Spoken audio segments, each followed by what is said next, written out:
এই যে মানুষের সাথে জড়িত হক, এটা আল্লাহর কাছে মাফ নেওয়া যাবে না। কাবা ঘরের গেলাফ ধরে কানলেও কোনো লাভ নাই। ওই বান্দার কাছে গিয়ে ক্ষমা নিতে হবে। ভাই আমি আপনাকে গালি দিয়েছি, মাফ করে দেন। ভাই আমি তোমার টাকা চুরি করেছিলাম, এই নাও ফেরত নাও। বোন তোমার সম্পত্তি আমি দেই নাই, নিয়ে নাও। প্রতিবেশী তোমার জমি আমি নিয়েছি, নিয়ে নাও। এটা দুনিয়াতে করতে হবে। অন্যথায় পরকালে দেখবেন যে মানুষের সাথে জড়িত হকের জন্য মানুষটা দাঁড়িয়ে আছে। একজন ব্যক্তি উঠেছে, নামাজ রোজা হজ যাকাত সব নেকি নিয়ে উঠেছে। ওঠার পরে দেখছে সামনে অনেক মানুষ দাঁড়িয়ে আছে। কি জন্য দাঁড়িয়ে আছে? কারো টাকা নিয়ে শোধ করে নাই, কাউকে গালি দিয়েছে, কারোর প্রতি জুলুম করেছে, কারোর প্রতি অন্যায় করেছে, এরা দাঁড়িয়ে আছে, হক চাচ্ছে।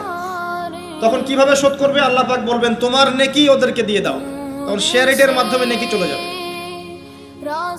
কথা বুঝতে পারছেন? তখন আরো অত্যাধুনিক প্রযুক্তি থাকবে, নেকি কনভার্ট। আর নেকি দিতে দিতে যদি নেকি শেষ হয়ে যায়, তখন ওই ব্যক্তিদের গুনাহ তার আমল নামায় চলে আসবে। তারপর ওই ব্যক্তিরা জান্নাতে যাবে, এই ব্যক্তি জাহান্নামে যাবে।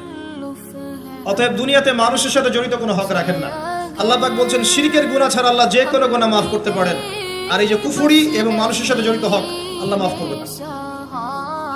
এখন আল্লাহ যদি শিরকের গুনাহ ছাড়া সব গুনাহ মাফ করতে পারেন, আর আল্লাহ পাক তো ওয়াদা করেছেন নবী সাল্লাল্লাহু আলাইহি ওয়াসাল্লামকে মেরাজের রাতে যে তোমার উম্মতের যে কোনো ব্যক্তি যদি শিরক না করে আমার সামনে হাজির হয় আমি তাকে মাফ করব।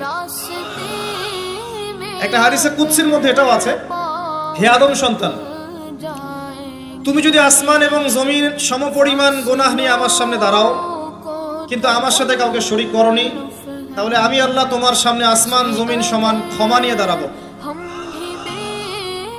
আবার নবী সাল্লাল্লাহু আলাইহি ওয়াসাল্লাম সুপারিশ করবেন যার অন্তরে এক জাররা পরিমাণ ঈমান থাকবে তারা জান্নাতে যাবে। তাহলে কি কারণে 1999 জন মানুষ জাহান্নামে যাবে? উত্তরটা দেন দেখি। তাদের আমল নামায় কিসের পাপ থাকতে পারে? কিসের? এটা বোঝার জন্য কি পিএইচডি করার দরকার আছে? এখন দেখেন, কিছু মানুষ আছে যারা বলছে যে ঈসা ইবনে মারিয়াম আল্লাহর সন্তান, নাউজুবিল্লাহ। এটা শিরক নয়? এবং তাদের সংখ্যা পৃথিবীতে 700-800 কোটির মতো, নাকি আরো কম বেশি হবে? যারা চলে গেছে, যারা আছে এবং যারা আসবে। কিছু মানুষ বলছে ওজায়ের আলাইহিস সালাম আল্লাহর সন্তান, নাউজুবিল্লাহ। এরা হচ্ছে জিউস যারা এখন প্যালেস্টাইন দখল করে আছে। আর এই কথা বলতে আমাদের বুকে ভয় থাকা উচিত নয় যে ওইটা আমাদের জমি, তাদের জমি নয়।